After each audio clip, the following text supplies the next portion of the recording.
Assalamualaikum warahmatullahi wabarakatuh. Halo teman-teman, kembali lagi dengan saya Juita Ode, mahasiswi semester 4, Fakultas Ekonomi dan Bisnis, Universitas Hairun, Ternate. Nah, pada video pembelajaran kali ini, saya akan membahas tentang teknik penelitian konten analisis atau analisis isi. Menurut Stone, analisis isi adalah sebuah teknik penelitian untuk membuat inferensi-inferensi dengan mengidentifikasi secara sistematik dan objektif karakteristik-karakteristik khusus dalam sebuah teks. Menurut Krippendorff, analisis isi adalah suatu teknik penelitian untuk membuat inferensi-inferensi yang dapat ditiru dan sahih data dengan memperhatikan konteksnya. Dilihat dari dua definisi tadi, dapat disimpulkan bahwa konten analisis atau analisis isi adalah penelitian yang bersifat pembahasan mendalam terhadap isi suatu informasi tertulis atau teks. Selanjutnya, tujuan analisis isi. Tujuan penelitian analisis isi itu ada dua. Satu, menggambarkan karakteristik pesan. Menggambarkan karakteristik pesan ini terbagi lagi menjadi yang pertama, analisis isi yang dipakai untuk menggambarkan pesan dari sumber yang sama tetapi dalam waktu yang berbeda. Yang kedua, analisis isi dipakai untuk melihat pesan pada situasi yang berbeda. Situasi di sini dapat berupa konteks yang berbeda, seperti sosial dan politik. Yang ketiga, analisis isi dipakai untuk melihat pesan pada halayak yang berbeda. Halayak di sini merujuk pada pembaca, pendengar, atau pemirsa media yang berbeda. Yang keempat, analisis isi dipakai untuk melihat pesan dari komunikator yang berbeda.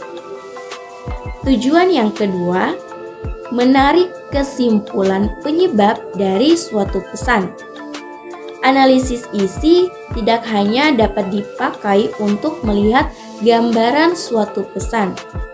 Analisis isi juga dapat digunakan untuk menarik kesimpulan penyebab dari suatu pesan.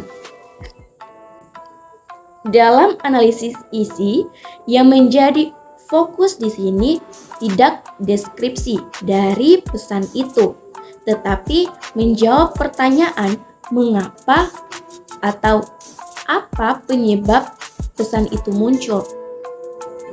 Kemudian selanjutnya ada prosedur penelitian analisis isi. Prosedur yang pertama, kita tentukan topik penelitian. Topik penelitian ini hampir sama dengan penelitian-penelitian lainnya, yang pasti beranjak dari topik penelitian. Topik penelitian ini menjadi dasar, menjadi pijakan kita untuk meneliti masalah apa yang membuat kita tertarik, dan itulah yang menjadi topik penelitian. Yang kedua, tentukan objek yang akan diteliti dan sampel penelitiannya. Nah, jadi objek yang akan diteliti di sini adalah yang menjadi fokus dari penelitian kita. Berikutnya, kita menentukan sampel penelitian. Sampel penelitian itu mengacu pada isi yang akan kita analisis. Yang ketiga, tentukan hipotesis. Hipotesis yang bagus, yang tamak adalah ditarik dari teori yang kita pakai. Hipotesis itu kan dugaan. Dugaan yang sifatnya sementara. Itu nanti bisa terbukti, bisa tidak. Hal itu berdasarkan hasil dari penelitian itu sendiri. Yang keempat, tentukan unit analisisnya.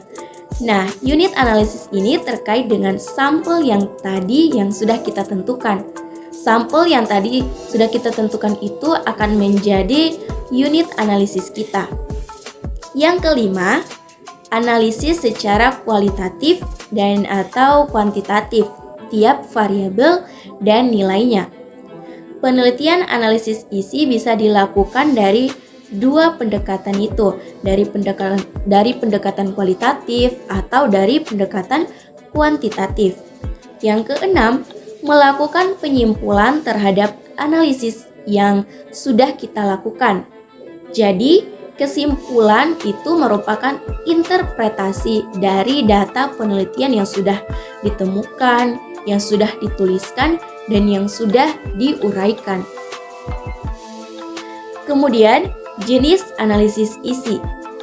Yang pertama, analisis isi kualitatif. Yang kedua, analisis isi kuantitatif. Perbedaan analisis isi kualitatif dan analisis isi kuantitatif adalah sebagai berikut.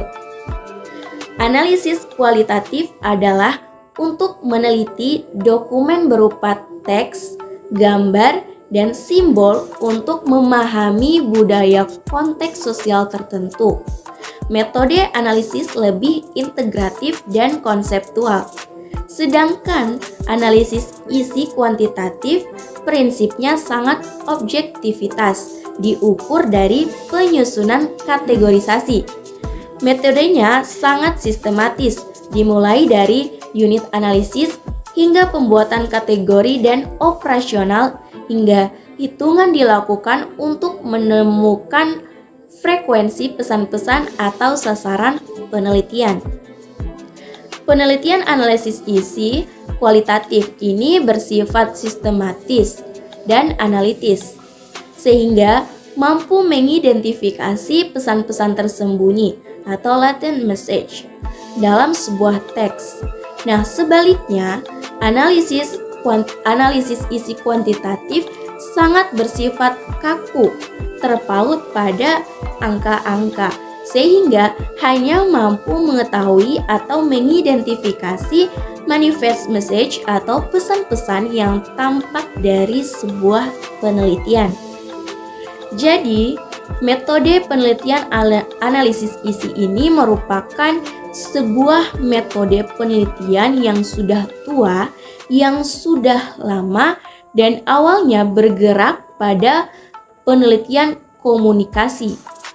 Untuk sekarang, penelitian analisis isi bisa dilakukan, bisa digunakan pada berbagai bidang.